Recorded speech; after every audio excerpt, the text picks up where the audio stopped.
Diálogo con los medievales. Una conversación sobre la historia, la filosofía y las concepciones medievales. Con Gonzalo Soto Posada, doctor en Filosofía y Letras, experto medievalista, escritor, ensayista y profesor emérito de la Universidad Pontificia Bolivariana, y el profesor Memo Ángel.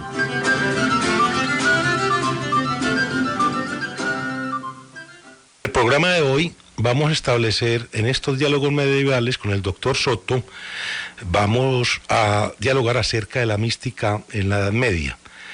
Pero antes de entrar en la Edad Media, yo quisiera preguntarle al doctor Soto,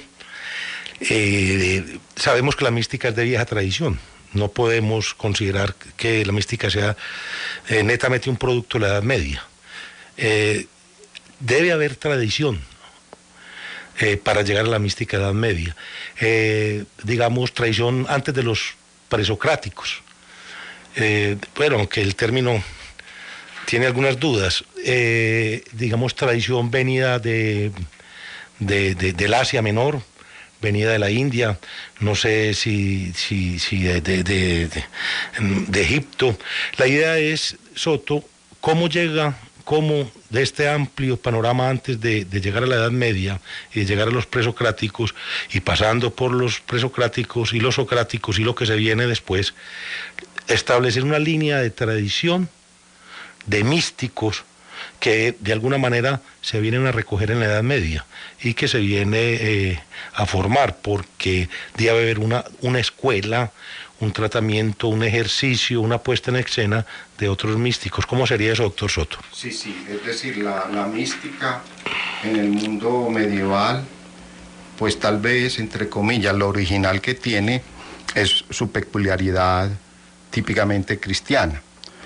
Pero el ejercicio místico, como tú has anotado, tiene una larga tradición, tanto en Oriente como en Occidente, y no solo, dijéramos, en el Oriente de hoy, sino también en el Oriente antiquísimo. De hecho, Siddhartha Gautama, a quien conocemos con el nombre de Buda, Buda significa el iluminado, el que en una u otra forma ha entrado en un proceso, dijéramos, de manejar el dolor, manejar el error, manejar la ignorancia. Ataraxia. La ataraxia, dirían, por ejemplo, los estoicos.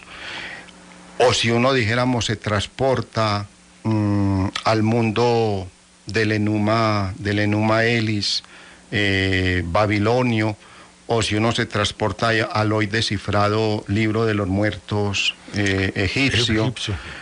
Si el libro tibetano de los muertos. Claro, o también si uno lee el taoísmo, si uno lee el Tao Te Ching de Lao Tse, sí, o si uno lee los escritos atribuidos a Confucio, o uno lee la tradición védica, o uno lee la tradición de Zoroastro. Exacto. Uno encuentra ahí ejercicios místicos.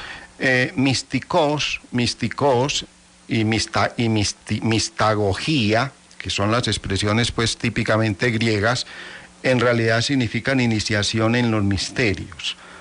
Pueden ser los misterios religiosos, pero también pueden ser los misterios del universo, o también pueden ser los misterios estéticos. De hecho, en el Fedro de Platón aterrizan 4 elementos místicos o de manía o de furor divino.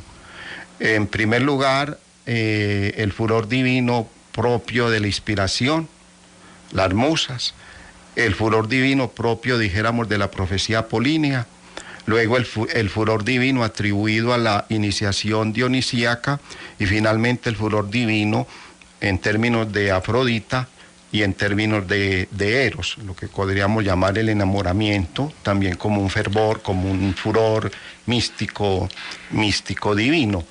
Perdón, doctor. El platonismo entonces, a través de estos 4 furores, por llamarlos así, recoge en buena medida la mística que se traía anteriormente, lo recoge, lo resume, es lo que pasa. Por lo menos en el mundo griego, creo que Platón es una buena seña en el Fedro de cómo entendía el mundo ya griego lo místico. Lo místico es el trance, por ejemplo, en términos poéticos, lo místico es el arrobamiento en términos eróticos, lo místico es la posesión profética en términos oraculares, la pitia, pues las sibilas, y lo místico también es la iniciación en todo lo que los misterios dionisíacos suscitaban para efectos, dijéramos, de la fecundidad, en términos, dijéramos, no solo de la sexualidad, sino también en términos del renacer de la primavera, etcétera, etcétera. Que ese viene a ser el dionisíaco, el que viene a rescatar Nietzsche, más adelante. Más adelante, por lo menos en la interpretación, llamémosla así, superficial de Nietzsche, pues Nietzsche afirmará, dijéramos, la mística, pero frente, dijéramos, a la mística del crucificado, él propone la mística dionisíaca como afirmación de la vida, como afirmación, dijéramos, incluso gozosa del dolor, pero sin ninguna trascendencia, claro, tal como en el cristianismo, pues en la lectura nietzscheana se ha visto. Lo que pasa es que, claro, el Dionisos de Nietzsche nada tiene que ver con el Dionisos de Platón. Aunque ambos conocen las iniciaciones dionisíacas como parte del furor divino, el Dionisos platónico viene, dijéramos, interpretado más en términos eróticos, sí, y en términos de la relación Afrodita Eros, como dijéramos, posibilidad radical del trance místico y de alguna manera pues de trasladarse, si se puede decir así, al mundo de las ideas, porque ya la filosofía, ya también en Platón, en ese ejercicio dionisíaco, pues termina políneamente también en una especie de ascesis, de purificación, que obviamente al místico Nietzsche, al Zaratustra nietzscheano, no le fascinaría de ninguna manera, porque eso ya le suena a platonismo, le suena a judaico cristiano, le suena, dijéramos, a algo así como negación de la vida y no afirmación de la vida, le suena algo así como trasladar la inmanencia al régimen de la trascendencia, negando la inmanencia, y eso obviamente en Nietzsche místicamente no cabe. Bueno, digamos, en la antigüedad clásica griega encontramos el liceo, la academia, el pórtico y el jardín. Sí. Básicamente, que son las escuelas en que se divide, es decir, el platonismo, el aristotelismo, los estoicos y los epicúreos. Sí. En todas estas líneas encontramos misticismo para ir después pasando a Occidente y Edad Media. En estas 4 escuelas, por llamarlas así, pensamientos fundamentales, encontramos misticismo. Uno, pues, leyendo, encuentra místicos, uno en el Epicureo se encuentra una actitud mística, sobre todo en Epicureo. Así es uno ateo. Si uno entiende lo místico no como una experiencia religiosa. Exactamente. Que no tiene, dijéramos, lugar en religiones positivas, llámese el judaísmo, llámese el cristianismo, llámese el islamismo, llámese el budismo, sino que el ejercicio místico puede darse, humanamente hablando, desnudado de toda intervención, llamémosla así, religiosa o de trascendencia, pues uno podría perfectamente decir en Platón que el Fedro es, por decirlo de alguna manera, una reflexión sobre esos 4 furores divinos. Él enfatiza mucho en el Fedro el furor divino de la erótica y del enamoramiento, dejando de lado más bien los otros furores, el de la inspiración, el de la profecía, el de la iniciación en los misterios báquicos. Si entramos a Aristóteles, a uno le parecería, dijéramos, que esa reflexión, entre comillas, radicalmente naturalista de Platón, de Aristóteles, no daría lugar a ningún ejercicio místico, pero si entendemos místico no atado a ninguna religión positiva, sino que místico puede darse en cualquier ejercicio, dijéramos, filosófico griego, la vida teorética aristotélica es vivir como Dios.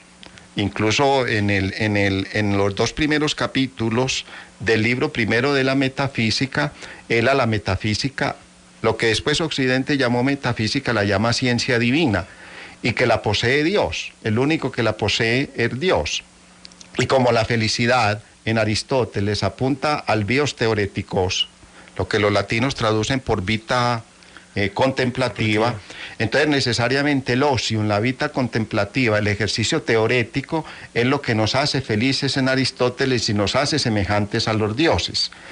De ahí que para Aristóteles la felicidad plena sea, de alguna manera, ser como el Dios. Ese Dios es feliz en cuanto contempla sus propias contemplaciones, o sea, prescinde absolutamente de todo otro ejercicio, incluso político, claro, económico, poético, y se dedica solo a pensar sus propios pensamientos, a contemplar sus propias contemplaciones. Sin invocar siquiera a los hombres. Exacto. Y no hay contacto entre el abajo y el arriba. El arriba. Aristóteles no. Entonces, no lo prevé. Claro, hay también en Aristóteles un ejercicio místico en términos, por ejemplo, de la vida teorética. Lo mismo en los estoicos. Yo creo que los estoicos por ejemplo, Epicteto, si uno lee los soliloquios de Marco Aurelio, o si uno lee el de Vita Beata de Séneca, o si uno lee las consolaciones que hace Séneca a Marcia, por ejemplo, o si uno lee sobre la tranquilidad del alma, o si uno lee sobre el ocio, o si uno lee sobre la constancia del sabio senequiana, son ejercicios no conectados con una religión positiva, pero sí con un ejercicio místico de la filosofía en tanto trance teórico. Por eso, por ejemplo, los estoicos en una u otra forma, aunque Séneca, dijéramos, fue un excelente gobernante, como dijéramos consejero de Nerón, sin embargo en el de Ossium, los estoicos, por ejemplo, como Séneca plantea que el estoico se acercará al ejercicio político, es decir, al negocio solo cuando las circunstancias así lo requieran. Pero, por ejemplo, a Zenón nunca lo honró a Atenas como gobernante, lo honró como excelente teorético, es decir, como excelente místico. Inclusive esa tradición se mantiene, por ejemplo, en Hegel, se mantiene en Goethe, se mantiene, que son asesores del poder. Pues lo que estoy tratando de decir es que estos maestros, el asesor de Nerón, de los imperios. Es una cosa muy curiosa, es una cosa que mantiene hasta fines del siglo XVIII. Eso ha sido muy discutido, pero por eso... El filósofo como asesor del poder, como consejero espiritual, uno lo encuentra eso, por ejemplo, en Hegel, uno lo encuentra en Schiller, uno lo encuentra en Goethe, uno encuentra esa tradición, pero era como un paréntesis. Lo que yo quiero hacer énfasis, el tema es tan apasionante que le permite a uno recorrer rápido los siglos, es que sí se ve en esta Grecia que hemos mencionado, sí se ve el ejercicio místico. ¿Cómo se empieza a hacer la tradición, la transición de esta Grecia, para llamarlo de alguna manera, mística, mediterránea, a quiénes y cómo se empieza esta transición a lo que conocemos como la Edad Media? Sí. ¿Quiénes, cómo hacen esa transición mística y cómo la van volviendo un ejercicio, una práctica, y la van introduciendo entre las prácticas religiosas de la Edad Media? Sí. Es decir, yo creo que ya en el mundo cristiano, y cuando hablo del mundo cristiano, estoy pensando tanto en los escritos neotestamentarios, como en los escritos patrísticos, como en los escritos escolásticos. La experiencia mística ya tiene una connotación de religión positiva. Está vinculada al cristianismo y a la unión con el Dios cristiano. Quien, dijéramos, sienta los primeros esbozos de una mística cristiana y un canon, y de, si se puede decir así, de un canon, al menos pues, el canon entendido como la práctica de la mística, porque el místico generalmente no escribe, o los grandes místicos de la época no escriben, pero han dejado, dijéramos, en el mundo cristiano tenemos la fortuna de que tanto Pablo como San Agustín, como Dionisio Areopagita, como Buenaventura, como Tomás, como el maestro Écar, como Teresa de Jesús, como San Juan de la Cruz, como Suso, por decirlo del ámbito protestante, pues nos han dejado esos ejercicios, no solo de la vivencia mística, sino de reflexión sobre la vivencia mística. Entonces, quien, creo yo, pone por primera vez las bases de un ejercicio místico del cristianismo es Pablo. Vivo sin, pues, esa expresión paulina, ya no soy yo, es Cristo quien vive en mí. Esa expresión paulina de ascendí más allá del tal cielo, etcétera, etcétera, y ni siquiera el oído puede contar, ni puede narrar lo que el oído oyó, lo que el ojo vio, ya muestra cómo en Pablo la iniciación en los misterios cristianos, incluso el cristianismo va a hablar de una iniciación en los misterios cristianos, la va a llamar mistagogía. Esos misterios cristianos, por ejemplo, son los sacramentos. En ese contexto, recibir el bautismo es una experiencia mística, recibir la confirmación es una experiencia mística, pero además, dijéramos, de esa cotidianidad a la cual todos estamos invitados, Pablo invita a eso. Ya no soy yo, es Cristo quien vive en mí. Yo lo interrumpo. Entonces la mística, así en términos paulinos, ya no soy yo, es Cristo que vive en mí, es un desapego del sujeto, del yo propio, que diríamos el sujeto que me identifica a mí, que no debe ser un problema, para identificarme en el otro.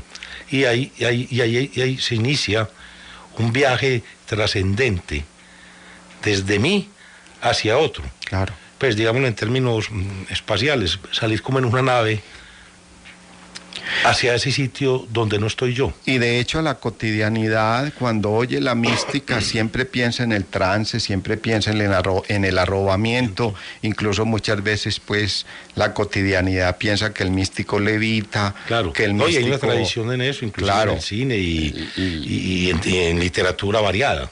Y todas esas experiencias, entre comillas, orientales, para efectos, dijéramos, de estar, si se puede decir así, más allá de las apariencias, etcétera, etcétera. Bueno, independiente de eso, obviamente que la mística cristiana implica un descentramiento del yo. Del yo, eso.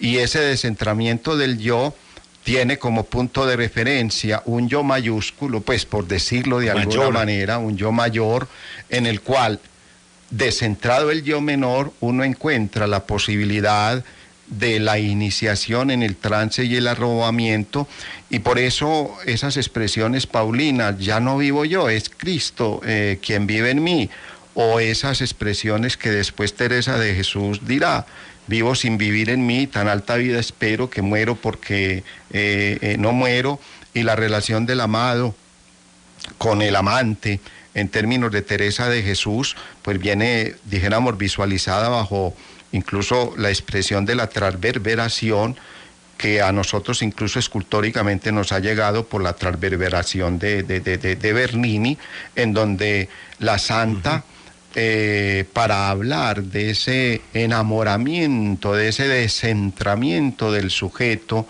de ese descentramiento del yo y de esa unión con ese otro yo mayúscula que le da sentido, y entonces centra, si se puede decir, al yo descentrado a través del trance. La transverberación en una u otra forma expresa, no solo, dijéramos, en términos místicos, el enamoramiento que produce ese descentramiento del yo, sino como ese yo fuera de sí, eso es lo que significa también éxtasis, estar fuera de sí, se une con el amado, y en esa unión entre el amante y el amado y el amante ya son una y la misma doctor Soto, uno leyendo encuentra por ahí en autores que inclusive, digamos, los místicos son difíciles, inclusive para el canon de la institución. Hay místicos que se zafan completamente, inclusive un San Antonio, ¿cierto? No me acuerdo en este momento cuál es el místico, la columna, uno que permaneció en pie, parado en un solo pie en una columna. Sí, es las tentaciones de No, San Antonio es el de las Tentaciones. El que el que está parado en una columna. Ahorita me acuerdo. Sí, la memoria, en fin. El caso es lo que quiero expresar, doctor Soto.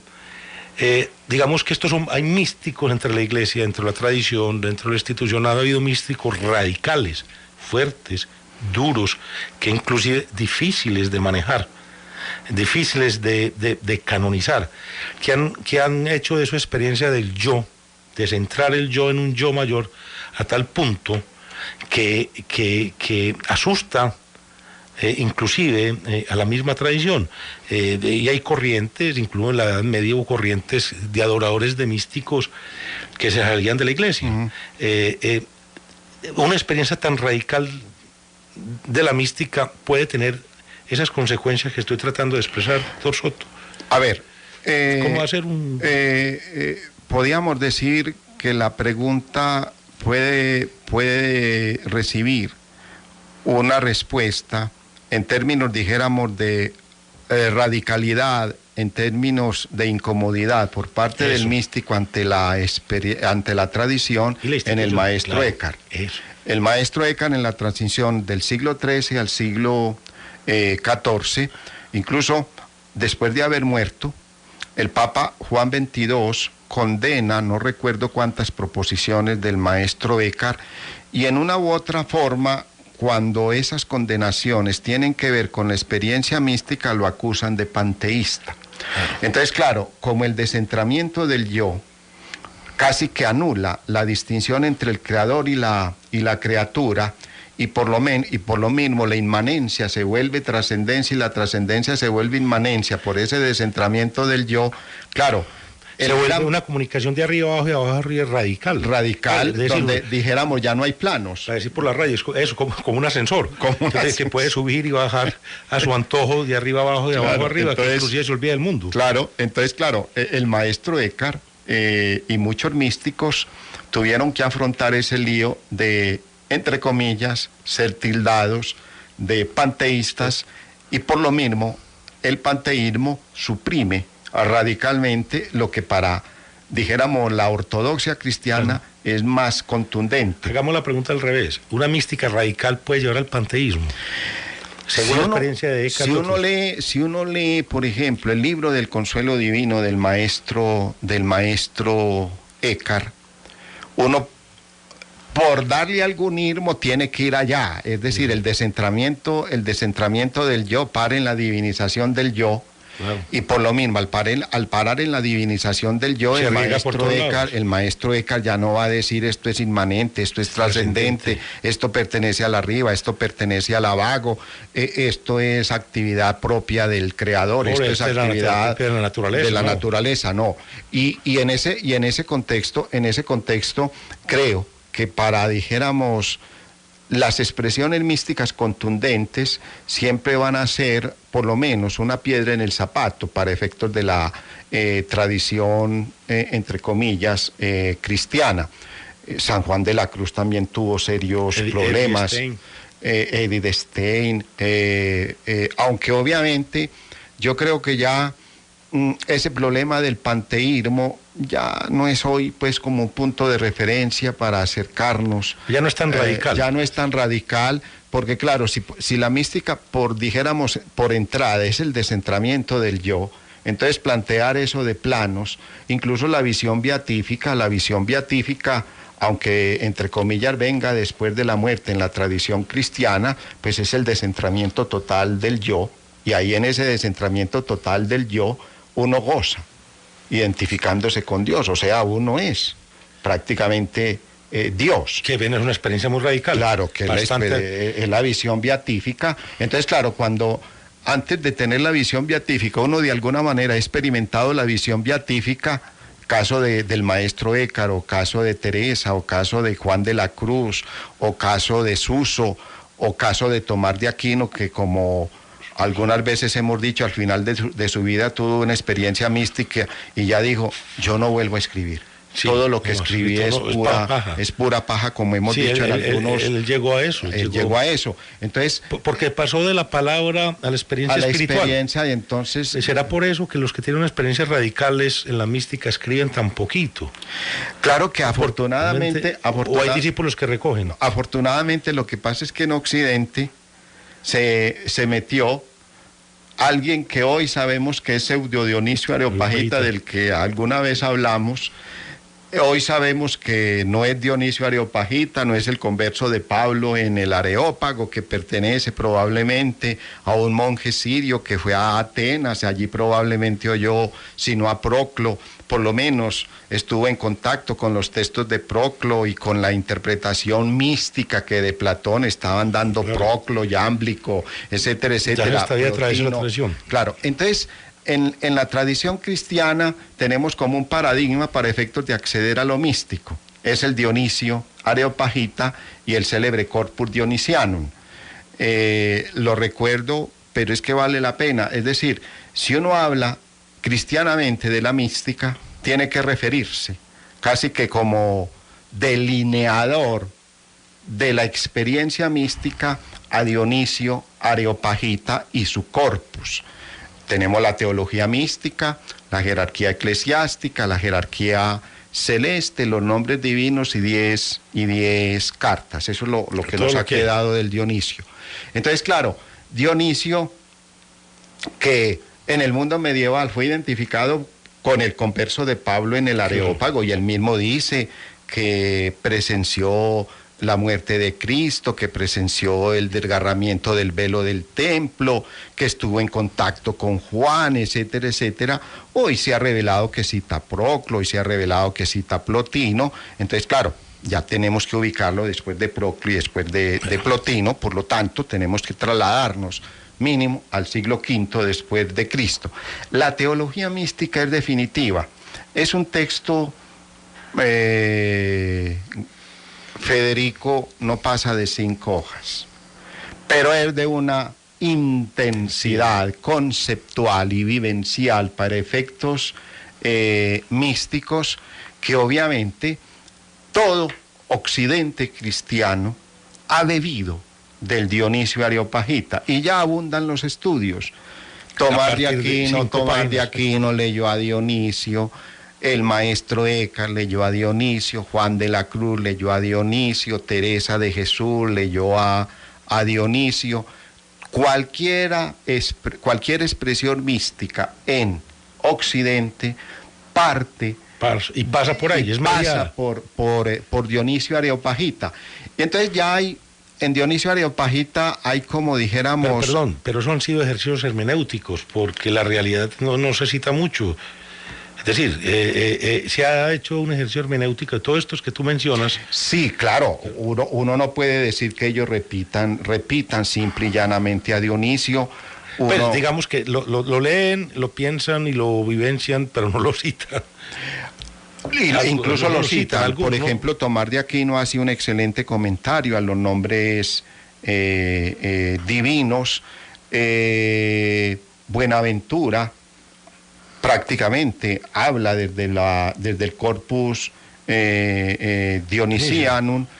Lo que pasa es que, claro, el mundo medieval no había, dijéramos, entrado en el problema filológico, entonces siempre lo identificaban con el converso de Pablo en el Areópago, etcétera, etcétera. Entonces eso le daba más autoridad en términos conceptuales. Pero lo importante de Dionisio es que, entre comillas, fija un canon para efectos de hablar de la experiencia mística.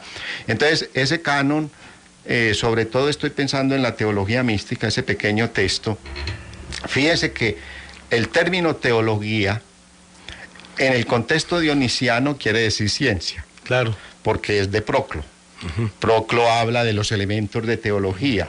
Esa es la gran obra de los elementos de teología de Proclo. Entonces, en la interpretación de Proclo, la filosofía es teología. Es decir, otro nombre, lo que ya habíamos encontrado en Aristóteles cuando determina la metafísica como teología. Entonces, cuando Dionisio habla de teología y pone enseguida el adjetivo mística, en una u otra forma está diciendo: quien filosofa, quien se preocupa por el ser, quien se preocupa por el conocer, quien se preocupa por el obrar, afortunadamente, iba a decir desafortunadamente, tal vez por ilustrado también, afortunadamente va a parar en la mística. ¿Y por qué va a parar en la mística?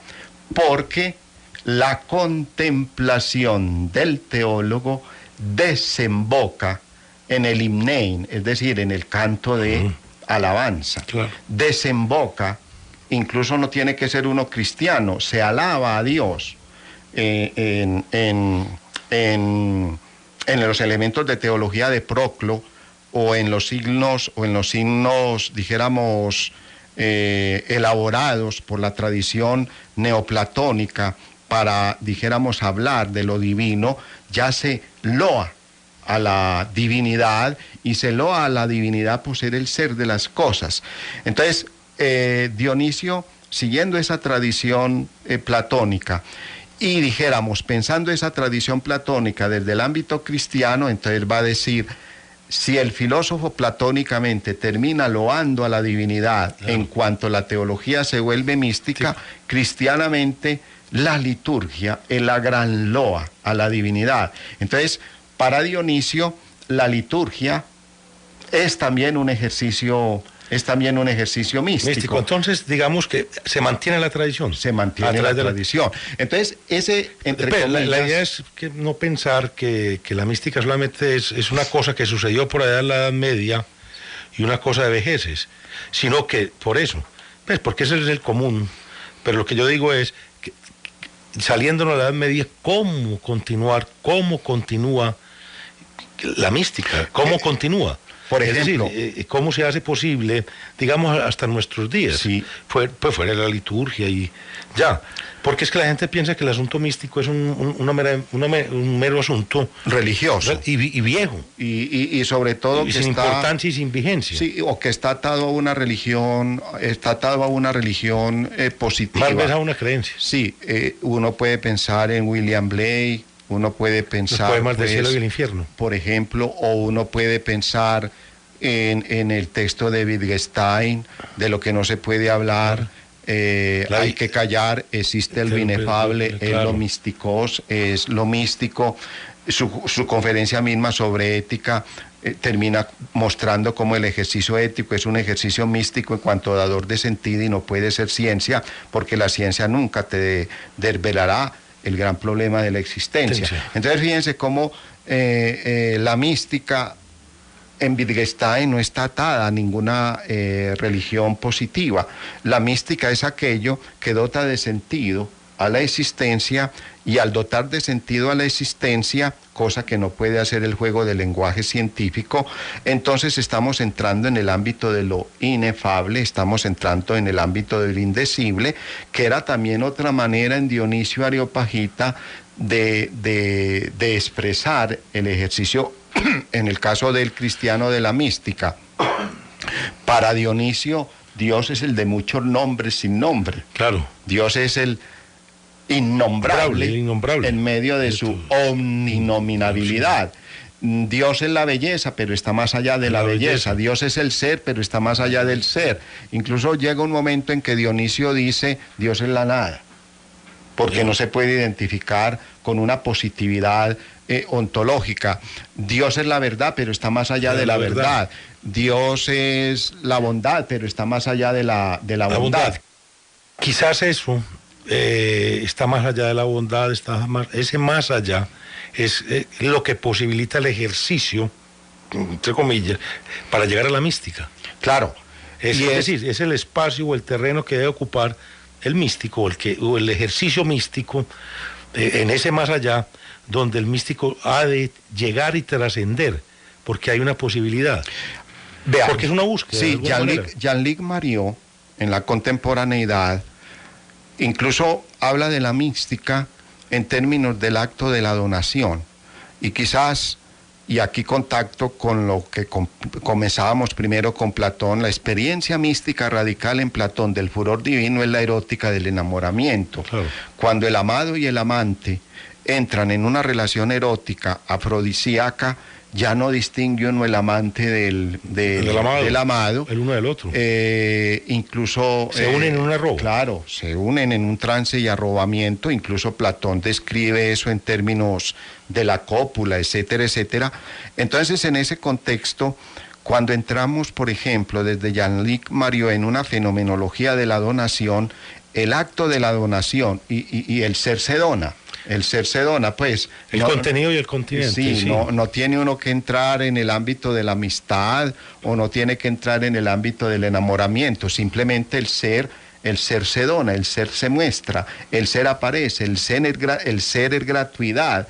Por lo mismo, si el ser al donarse puede ser de alguna manera agarrado fenomenológicamente, es porque en el acto de la donación está ya el ejercicio místico. Entonces, el que da el acto de donación se requiere riquezas, porque solamente da aquel que es rico. Bueno, pero claro... No en el sentido material. Sí, no en el sentido material. La riqueza, no en el sentido material. Sí, la riqueza del ser es su donación, la riqueza de la amistad es su donación, la riqueza del enamoramiento es la donación. Entonces, cuando uno habla ya desde, por ejemplo, Mariot, o cuando uno habla, por ejemplo, del desocultamiento del ser en términos heideggerianos como hermenéutica existencial para efectos de afrontar esos existenciarios radicales como el dolor, el sufrimiento y el ser para la muerte, entonces obviamente también uno en Heidegger puede vehicular este sentido místico del ser como donación, del ser como aquello que se oculta en el desocultar, del ser, bueno, lo que Heidegger va a llamar alece, y a poco importa la traducción. Pero ese es un ejercicio completamente fenomenológico. Claro, pero fenomenológico no atado a ninguna religión, pero que al no estar atado a ninguna religión está, entre comillas, secularizando lo que los cristianos han llamado el ejercicio místico. Llamémoslo desde este punto, del mundo de la vida. El mundo de la vida, de la existencia, el mundo de la vida, en ese sentido. La práctica mística puede seguir y se continúa y es vigente. Y es vigente, y en la práctica del enamoramiento, y en la práctica de la amistad, y en la donación incluso en términos humanos. La mística en este sentido nos hace más humanos. La cuestión no es meramente de un señor aislado montado en una torre, sino que puede estar vigente en las personas, en el mundo de la vida, y que de alguna manera nos ayude a seguir viviendo y a seguir existiendo, claro. y podamos encontrar entre ellos respuestas presentes y vigentes. Eso es cierto. Para no pensar que eso es cuestión de vejeces, sino que digamos que es una filosofía que puede estar actual, vigente, y que la gente puede reflexionar. Pensemos en la novela El nombre de la rosa, que tantas veces hemos hablado aquí. En El nombre de la rosa, recuerden cómo Apsu, al final de su vida, termina en una termina hablándonos desde el maestro Eckhart: estoy en el desierto de la nada, Dios es el no ser, Dios es la nada, Dios en una u otra forma está empapando de tal manera mi vida que se convierte toda esa vida en una ausencia radical por la donación de lo divino, incluso lo divino como desierto, porque el desierto es oasis, es el oxímoron, el oxímoron de que hemos hablado, y se necesita. Porque no se explicarían. Fíjense cómo Apsu tiene en la novela, a mi manera de ver, dos elementos. El final de la novela es un final místico.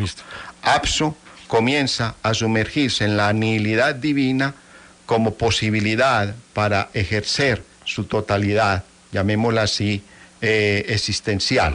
Pero cuando Apsu tiene la relación amorosa con la muchacha, y lo hemos dicho en otros programas, ¿qué se le ocurre a Apsu para expresar esa relación amorosa? Cita el Cantar de los Cantares, cita el de Garda de Bingen, cita a Bernardo de Claraval, cita al maestro Eckhart. Entonces, y ahí viene con lo que comenzábamos: la experiencia mística solo puede expresarse a través de la erótica, y la experiencia erótica solo puede expresarse a través del lenguaje místico. Sí, de todas maneras, entonces, un verdadero enamoramiento es una creación de un lenguaje. Claro, y lo hemos dicho. Y todo enamorado actual trata de escribir sus textos y con una expresión y un sentimiento, porque es que el enamoramiento es eso. Claro. Y todos los que nos escuchan y los aquí presentes nos hemos enamorado y hemos sido poetas y hemos tratado de explicar. Y llega un momento en que uno entra en el silencio radical, claro, como Écar al final de su vida calla, o como Tomás de Aquino al final de su vida, que no vuelve a escribir. Entonces, claro, eso también es otro oxímoron. Claro. La experiencia mística es inexpresable, pero cuando la vamos a expresar, es decir, cuando la vamos a volver no inefable, bueno, vamos a decir, yo no sé si en español existe efable, vamos a decir, la va a volver efable, no puede hacerlo sino a través del lenguaje del enamorado. Claro. No puede hacerlo sino inclusive a través del silencio, erótico o a través del silencio. Porque no, el silencio del enamorado también es el silencio. Uno ve los enamorados en los parques cogidos de la mano y mirándose a los ojos y ni se habla. Claro, entonces, porque el silencio es más elocuente en este caso que todas las falibilidades, claro, del lenguaje. Porque ahí se ve arrobamiento. Entonces, por ejemplo, en la reflexión de Ortega y Gasset, cuando la mística, Ortega y Gasset dice que si, vea, señor, si usted quiere saber quién es Dios, lea a los teólogos, pero no los místicos. porque no lo va a encontrar. Porque los místicos te dicen Dios es inefable, Dios es inexpresable, o como hemos dicho con Dionisio, Dios es el ser, pero está más allá del ser. Entonces, ¿qué es? Pues claro, es la pregunta un poco del logos griego. Entonces, por eso Ortega y Gasset le dice, quiere conocer a Dios en términos metafísicos, le hace la suma teológica. Claro. Pero no se ponga a leer al maestro Écar o no se ponga a leer la teología mística de Dionisio, porque ellos te dicen Dios es inefable, Dios es inexpresable, Dios es lo otro, Dios es el ser, pero no es el ser, etcétera, etcétera. Será decirnos el ser es porque se ha hecho un camino para poder expresar eso. Claro. Este es el tránsito, el camino del místico para decir Dios está más allá del ser. Ahí diríamos es el ejercicio, la visión del místico, porque uno llegar a Dios es inefable y está más allá de inclusive de la nada. Sí, inclusive más de la nada, de ese tamaño.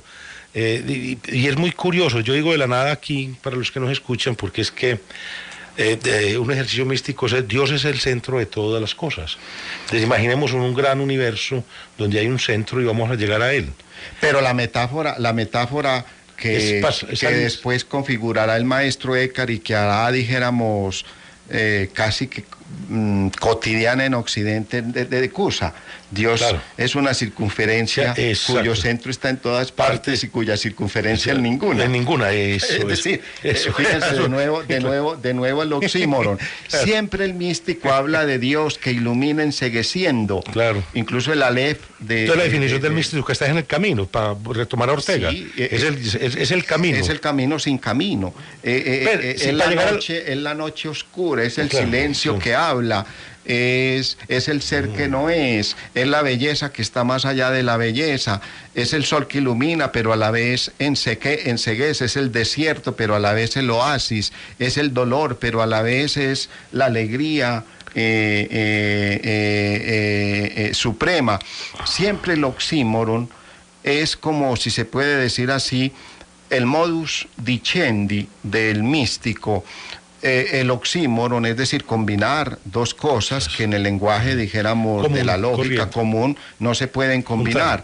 Pero el místico habla, por ejemplo, de Dios como el sol que iluminando enceguece. Claro. El maestro Écar en el libro del Consuelo Divino dice de alguna manera, esa experiencia como es la pérdida de un ser querido, es una experiencia dolorosa, que asumida desde el consuelo divino se puede volver gozosa. Gozosa, claro. Entonces a uno eso como que no le suena. ¿Cómo así que el dolor puede ser? Sí, suena masoquismo. Suena masoquismo. Es porque el oxímoron permite absorber ese dolor. El oxímoron acaba con el principio de contradicción, el oxímoron acaba con el principio de identidad y el oxímoron acaba con el principio del tercer excluido de las lógicas de aristotélicas. Entonces comienza a habitar el mundo dijéramos, la unión de contrarios, pero en esa radicalidad. Dios es la luz, pero a la vez es la noche. Recuerden la noche oscura en todos los místicos. Dios ilumina, pero a la vez enceguece. Dios calienta, pero a la vez como que uno comienza a enfriarse. A darle frío. ¿Dónde está el abrigo? Doctor Soto, en este sentido uno podría decir que, para entender un poquito la mística que hemos tratado de aclarar y que ha sido muy explícita, buscaría uno la biografía del místico, sería importante en términos prácticos para contraponernos a Ortega. Ortega dice, hombre, si usted quiere entender a Dios, lea a los teólogos y no lea a los místicos. Entonces uno diría, para entender la mística, miraremos la biografía del místico. Bueno, sí, porque es que el místico soy yo, por decir algo, entonces ¿cuál es la biografía del místico? Ahí lo que pasa es que el mundo de la contemporaneidad ha elaborado, entre comillas, no es que haya elaborado solo, ha elaborado dos grandes propuestas. La lectura del texto en términos estructuralistas, sin contar con el aquí y ahora en que el texto fue escrito.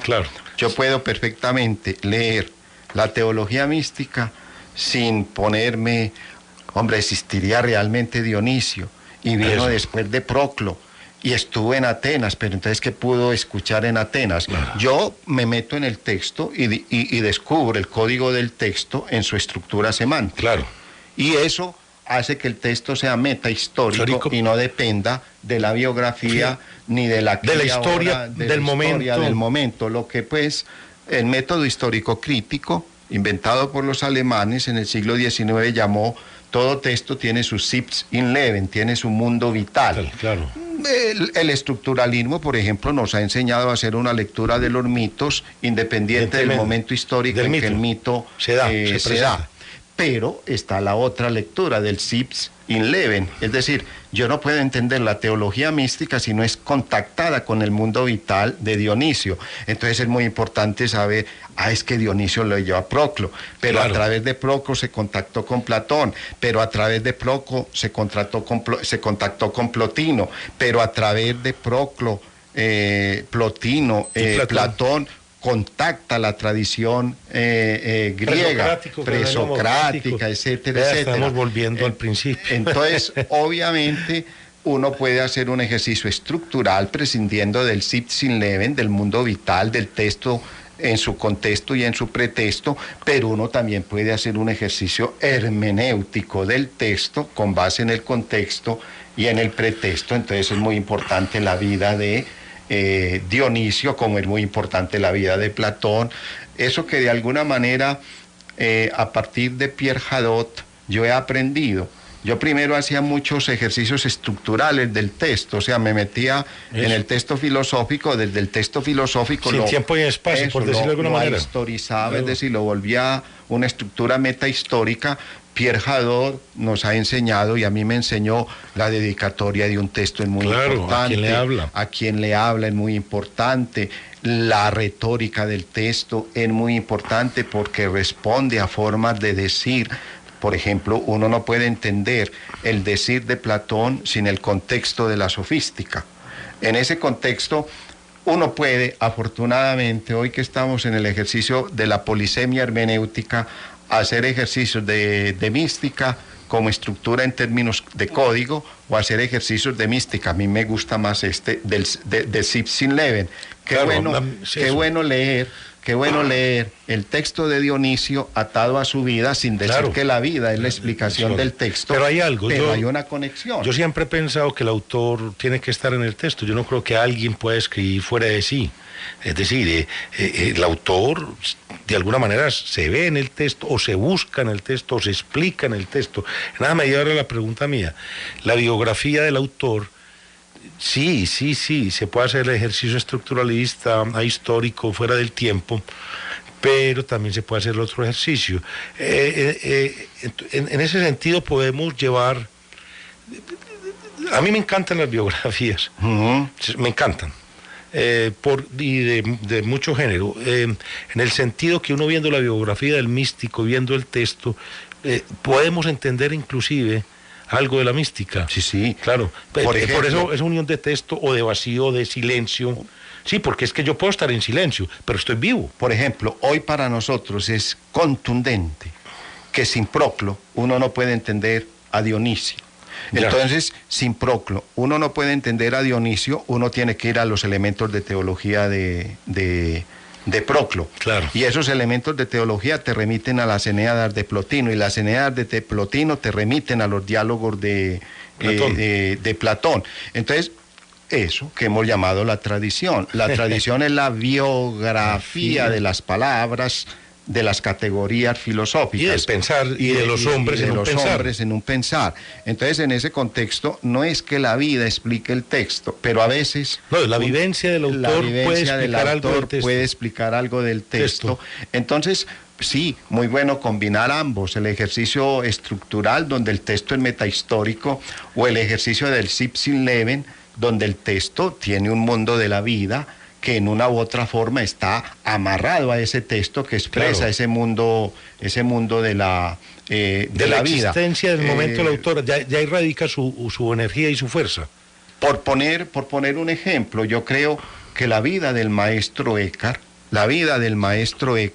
está atada al hecho de ser dominico, Claro. al hecho de conocer a Tomás de Aquino, al hecho de haber leído a Dionisio Areopagita.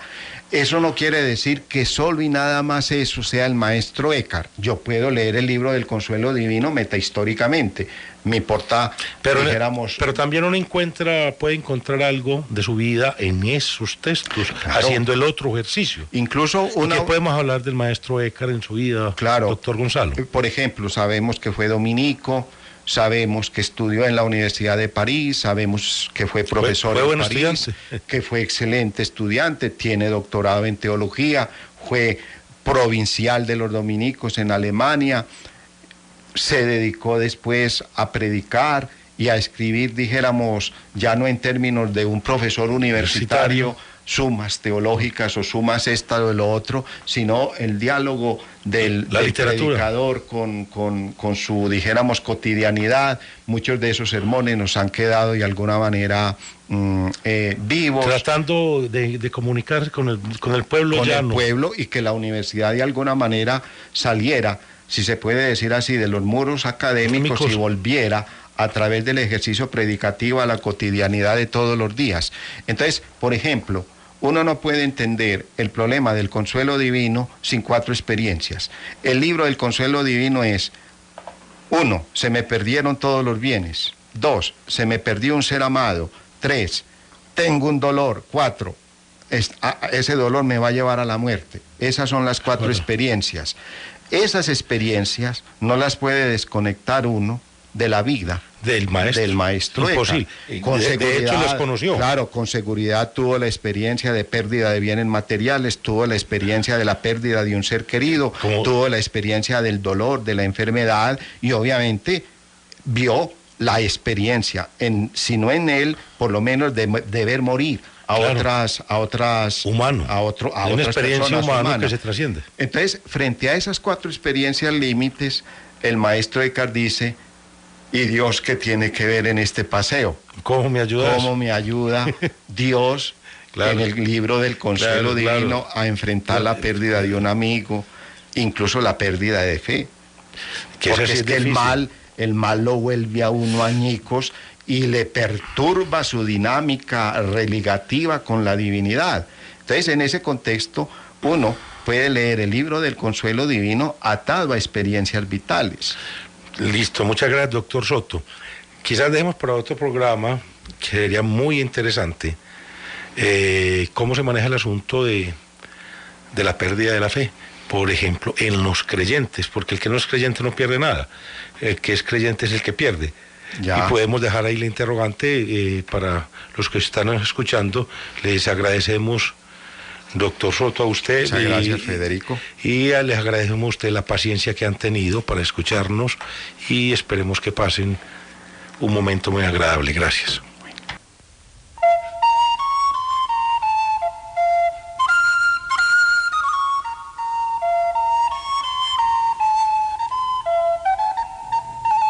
En Radio Bolivariana, Buzón Poético.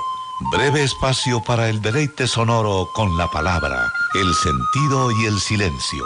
A cargo de la Facultad de Estudios Literarios de la Universidad Pontificia Bolivariana. Lectura y selección, María Clemencia Sánchez.